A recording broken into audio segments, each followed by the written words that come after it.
So let's do x squared plus y squared first. Square root of x squared plus y squared.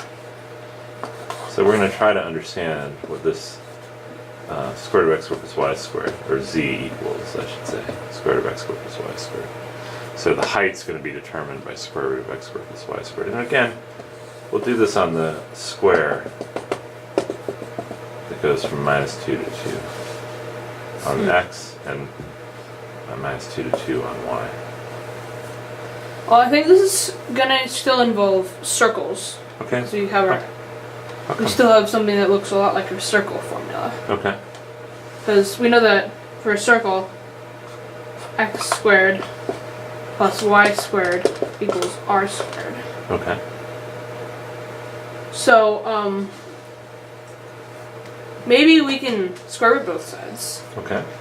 Get root x squared plus y squared equals r. Okay. Now, why didn't you have to do absolute value of r there for the radius? Absolute value of the radius. Well, the radius is always either positive or 0, because we're talking about distance here. Ah, okay. So sometimes we ignore the absolute value because we know the radius, or the thing we're talking about, is always positive. So let's, now that we understand that there probably are going to be some circles around here, let's see if we can make some sense of it. Well, this is what our equation would be. So maybe we can draw in a few circles. Okay. For example, the point 0, 0, 0 is on here. All right. 0, 0, 0 is on here. What happens when x and y? So what happens when x is 1 and y is 0? All right. So the point 1, 0, 1 is also on here. Okay. So 1, 0 is going to be here. Yeah. So that's going to be 1 high. And what other points are going to be exactly 1 high? I think all the points on the circle here. Ah, they're going to be exactly 1 high. And that, in fact, was exactly the same thing as we found when we looked at x squared plus y squared without the square root. Yeah. Why is that? Well, because the square root of 1 is just 1. Ah, okay. But Yeah. I think when we look at what happens when z is 2, well, actually when we make either x or y 2, we're going to have some root 2's, not 2's here. Ah, okay. So when x is 2 and y is 0, where is that? That's the point root 2.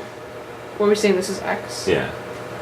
So it's root 2, 0, root 2.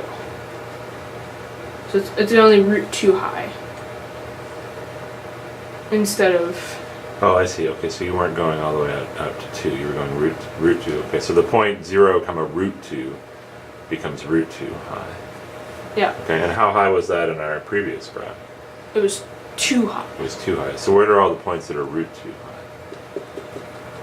Another circle.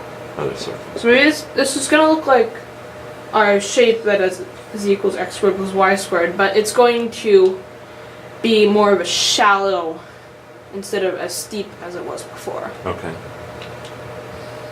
It's interesting. What about the points where the radius is less than 1? Like where, let's say previously, where we had the height was a half. So x squared plus y squared was a half.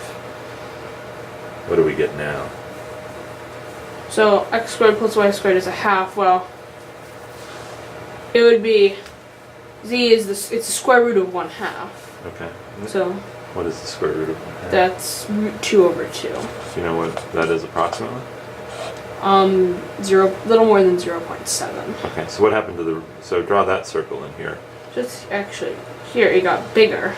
Ah. Okay. So here the radius, sorry, the height got a little bit bigger. So it seems like we're going to have the same sort of circular symmetry, but the short radiuses, the heights that were short beneath 1 actually got a little taller, And the heights and that the were heights that were bigger than 1 got a little shorter. Interesting. Okay, let's move on to the next one.